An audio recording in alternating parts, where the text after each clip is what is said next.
MLAs are back in Victoria for the fall legislative session. So too are the striking public sector workers and their supporters. The BCGEU says more than 10,000 of its members and those of allied organizations rallied at the legislature yesterday. Inside the building, the BC NDP faced questions about what it is doing to resolve the dispute. Those questions came from the BC Conservatives, who are battling unrest from within their own ranks. If you heard John Rustad on our program earlier this hour, you will know about that unrest. And to talk about all of this, we're joined by our provincial affairs reporter. Katie DeRosa is CBC's legislative reporter. Good morning to you, Katie. Good morning, Stephen. Thousands of striking unionized workers rallying at the legislature yesterday as the BCGEU strike continues. What are the optics for the NDP, who has, historically worked hand in hand with the labor movement? Well, it wasn't really a great welcome back for the first day of the fall session. 10,000 unionized members walking from Centennial Square, filling the legislature lawn, and calling chants like, hey, hey, ho, ho, Brenda Bailey's got to go. I heard, ew, David, a nod to, Schitt's Creek. And so they're all, they're united in their call for higher wages and slamming what, Paul Finch has called lowball offers from the NDP government. Again, Brenda Bailey was asked in the hallways, did you hear the chant? And she said, I heard it. It's right against my window. But she says, politics doesn't come into this. We have to do this at the negotiating table. But this strike is dragging out to week 6. Yeah. And really, this sets the tone for other public sector unions that are looking to hammer out their own collective agreements, including the BC Nurses Union, BC Teachers Federation. Their members were also out in force in solidarity.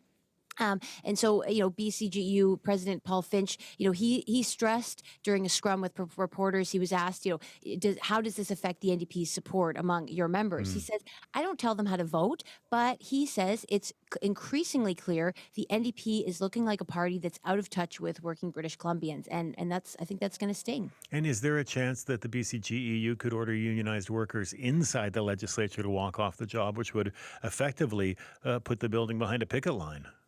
I asked that question to both the government and to Paul Finch. So far, it sounds like that's not in the cards, that the legislature is off limits in terms of a picket line. Otherwise, that could be the first, thing that they do is pull people from the legislature and effectively, shutting down government business. So, Paul Finch wouldn't go into details in terms of what escalation looks like, but, he promises there will be escalation. So we don't know what unionized workers will be next. But so far, it sounds like the legislature is not going to be one of those picket lines. Premier David Eby and Conservative leader John Rustad squared off in question period. How did things go there? Well, John Rustad accused the Premier of squandering BC's economic future by, opposing the pipeline proposed by Alberta Premier Danielle Smith. This comes on the heels of some, pretty fiery comments from Saskatchewan Premier Scott Moe, where he says there's no BC coast, it's Canada's coast. Although I guess if you apply that logic, it's Canada's oil and not Alberta's oil, and Canada's canola and not, Saskatchewan canola. But nonetheless, the Premier responded to Rustad's comments by using his new favorite line, which is an imaginary pipeline. So that's his nod to saying that this isn't a real project. This is a political pandering, a wedge issue, and he's focusing on, electrification of the North through the North Coast Pipeline and other projects. So, the Premier was ready with his line to fend off those attacks. And we spoke with John Rustad earlier this hour, and there were reports that in a caucus meeting yesterday, there was another call for his resignation. In fact, the word was a secret vote. And I don't know which way that vote went, but that one took place on whether he should continue leading the party.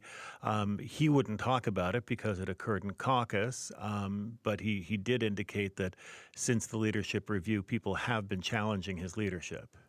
Yeah, he admitted, not everyone's united. I noticed he keeps saying we're united to fight Premier David Eby, yes, but noticeably not saying we're united that I should be that leader to fight the NDP. So he is acknowledging that there's some discontent, and that discontent really is on both sides. There's more moderate centrists, perhaps some who are more aligned with Eleanor Sturcombe, who are upset with some of his actions, and then the more right-leaning flank of the party who's upset that he he, fired Lindsay Shepherd, who's the staffer who posted, the comments about that the orange shirt is a disgrace and basically a nod to residential school denialism. So he's facing pressure from both sides of the party.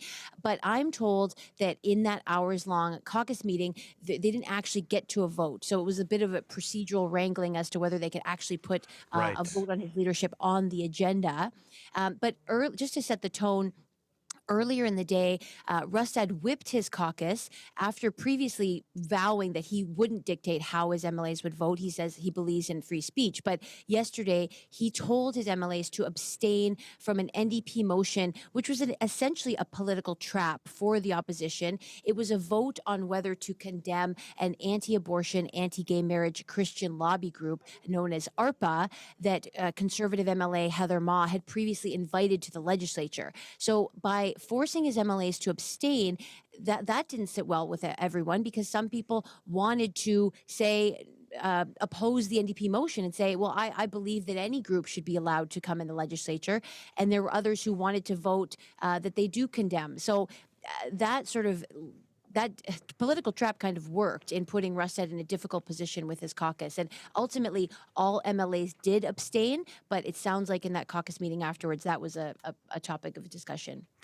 Katie, that was only day one. Wow. Good luck to you. Thanks, Stephen. It's gonna be interesting. Really appreciate your time this morning. Thank you. Thank you. Katie DeRosa, CBC's provincial affairs reporter. Hopefully, Katie will pace herself as she continues coverage of the legislature.